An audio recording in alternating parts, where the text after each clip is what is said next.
ሄለን ካብቲ ዝሓሰበቶ ንላዕሊ ባልጅኣ ዝኸበደ ኮይኑ ስለ ዝተሰምዓ ንኽትጎቶ እንዳፈተነት ላግፂ ብዝመስል መልክዕ ንሰብኣያ ዳንኤል አንታ እንታይ ዲኻ መሊእካዮ ደንጎላ ዲ መሊኡ በለቶ። ካብኡ ግብረ መልሲ እንዳተጸበየት ድማ ፍሽኽ በለት።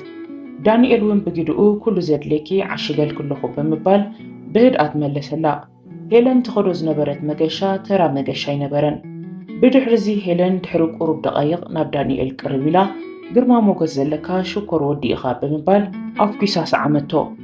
ሰላም ናይ ኣኩስታር ተኸታተልቲ ነዛ ቪድዮ ብላይክ ሳብስክራይብ ክጅምርዋ እንዳተማሕፀና ናብቲ ታሪክ ክነስግረኩም። ዳንኤልን ሄለንን ኣብ ሓዳር ልዕሊ 8 ዓመት እዮም ብሓባር ጸኒሖም። ብዙሕ ግዜ ኣብ ሓዳሮም ሓያል ጥምረትን ፍቕርን ምክብባርን ነይርዎም። ሓዳሮም ብፍቕሪ ዝተመስረተ ስለ ዝነበረ ብሰሓቕን ሓጎስን ዝደመቐን ነይሩ። እዚ ሰላምን ፍቕርን ሓጎስን ናይ ሓዳሮም ግን ክሳብ ቅድሚ 3 ወርሒ ጥራሕ ነይሩ። ቅድሚ 3 ወርሒ ኣቢሉ ይኸውን ንልቢ ዳንኤል ዝሰብር ኩነታት ተፈጠረ።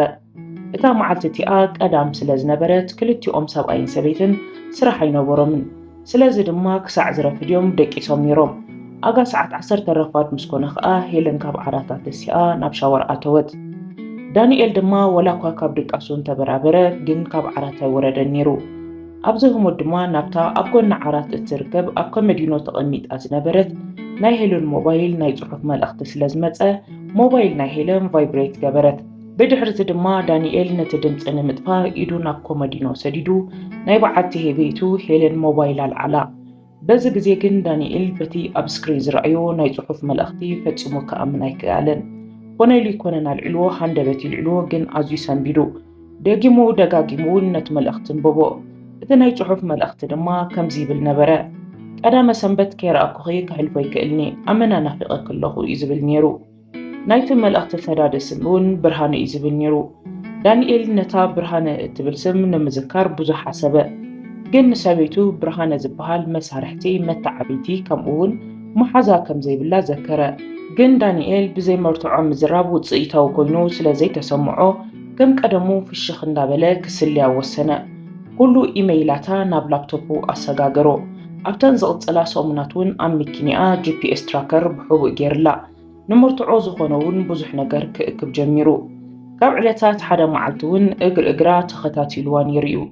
ብፍላይ ድማ እተን ኣብ ስራሕ ኣምሲ እንዳመሓዙተይ ሓዲረ ዝበለቶ መዓልታት በብሓደ ብምዝካር ዕለት መዝጊቡ ድሕሪ መሓዙ በተን መዓልታት ኣበይ ናይ ሆቴል ከም ዝነበረት ዝገልጽ ናይ ሆቴል ቡኪንግ ዝገበረቶ ካብ ኢሜይላ ናብ ላፕቶፑ ኣሰጋገሮ። ሄለን ድማ ሰብኣያ ዝከታተላ ዘሎ ኣይመሰላን ነይሩ።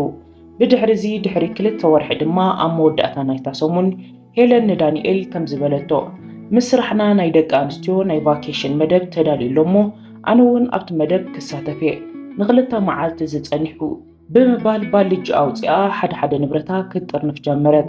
ዳንኤል እውን ብልቡ ሓሳዊት እንዳበለ ግን ገጹ ፍሽኽ እንዳበለ ጸገም የለን ፍቕረይ ብስራሕ ስለ ዝተዳኸምኪ ዕረፍትን ምዝንጋዕን የድልየኪ እዩ ብምባል ዝተፈላለዩ ናታ ክዳውንቲ ቅድሚ ሕጂ ተኸዲናቶም ዘይትፈልጥ ኣልባሳትን ጫማታትን ጠርነፈላ። ንምሸቱ ድማ ሄለን ባልጃ ኣልዒላ ክትወፅእ ምስ በለት ካብቲ ዝሓሰበቶ ንላዕሊ ዝኸበዳ ኮይኑ ተሰምዓ። ንኽትጎቶ እንዳፈተነት ላግፂ ብዝመስል መልክዕ ንበዓል ቤታ ዳንኤል እንታይ ዲኻ መሊእካዮ ደንጎላ ዲኻ መሊእካዮ በለቶ። ካብኡ ግብረ መልሲ እንዳተጸበየት እውን ፍሽኽ በለት። ዳንኤል እውን ብግዲኡ ኩሉ ዘድልየኪ ዓሽገል ክለኹ ብምባል ብህድኣት መለሰላ። ሄለን ትኸዶ ዝነበረት መገሻ ተራ መገሻ ኣይነበረን። ብድሕሪዚ ሄለን ድሕሪ ቁሩብ ደቓይቕ ናብ ዳንኤል ቀሪብ ኢላ ግርማ ሞገስ ዘለካ ሽኮር ወዲ ኢኻ ብምባል ኣፍኪሳ ሰዓመቶ። ብድሕሪኡ ድማ ባልጅኣ እንዳጎተተት ናብ ኣፍ ደገ ከደት። ዳንኤል እውን እግራ ሲዕቡ ነቲ ባልጅኣ ኣብ መኪና ጽዒኑ ሲዒሙ ፋነዋ። ግን ዳንኤል ሄለን ድሕሪ ምኻዳ ናብ ገዝኡ ተመሊሱ ኮፍ ኣይበለን። እኳ ደኣ ኣብ ናይ ሰበይቱ መኪና ጂፒኤስ ስለ ዝተኸለላ ክስዕባ ክከታተላኒ ጀሚሩ። ሄለን ድማ ድሕሪ ናይ 1 ሰዓታት ጉዕዞ ኣብ ሓደ ብዙሕ ደርብታት ዘለዎ ምዕሩግ ሆቴል በጽሐት። ሄለን ናብቲ ሆቴል ካብ ተኣቱ ድሮ 1 ሰዓት መሊእዋ ነበረ። ዳንኤል ን1 ሰዓት ዝኣክል ኣብ ደገ ኮይኑ ነብሱ ድሕሪ ምርግጋእ ብድሕሪኡ 2 ፖላይስ ኣስዒቡ ናብቲ ሆቴል ኣተወ። ብሓገዝ እቶም ፖላይስ ድማ ኣበይ ናይ ክፍሊ ከም ዘለዉ ተነገሮም። ዳንኤል ቀዲሙ ድማ ናብቲ ክፍሊ ኣምርሐ። ቀስ ገይሩ ድማ ኳሕኩሐ። ድሕሪ ቁሩብ ደቓይቑን ብርሃነ ነቲ ማዕፀን ከፈቶ። ብርሃነ ንዳንኤል ምስ ረኣዮ ኣዝዩ ሰንቢዱ በረድ ኮነ። ዳንኤል ውን ስምባደ ብርሃነ ስለዝተዓዘበ የእትወን እምበር ብምባል ኣሽከዓላል ብዝተሓወሶ ሰሓቕ እንዳሰሓቐ ንውሽጢ ገዛ ኣተወ። ኣብኡ ድማ ሰበይቱ ሄለን ክዳውንታ ኣውፂኣ ናይ ሻወር ሽጎማኖ ተኸዲና ኣብ ጫፍ ዓራት ተጋዲማ ጸናሓቶ።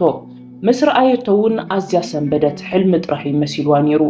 ደጊማ ደጋጊማ ስለ ዝረኣየቶ ክትኣምን ስለ ዘይከኣለት ድማ ዓይና ሓስያ ደጊማ ጠመተቶ። ብልክዕ ድማ ሰብኣያ ዳንኤል ነይሩ። ብፍርሕን ሕፍረትን ትብሎን ትሕዞን ስለ ዝጠፍኣ ከይተረድኣ ብዓ ዓይንታ ናይ ፍርሕን ተስፋ ምቑራፅን ንብዓት ክወርድ ጀመረ። ዳንኤል እውን ብስምባድኣ ግዲ ከይሃበ ይሄ ሄለን ከምኡ ሓይሽ ካብ ክብረት ሕስረት መሪፅክ እምበኣር በላ።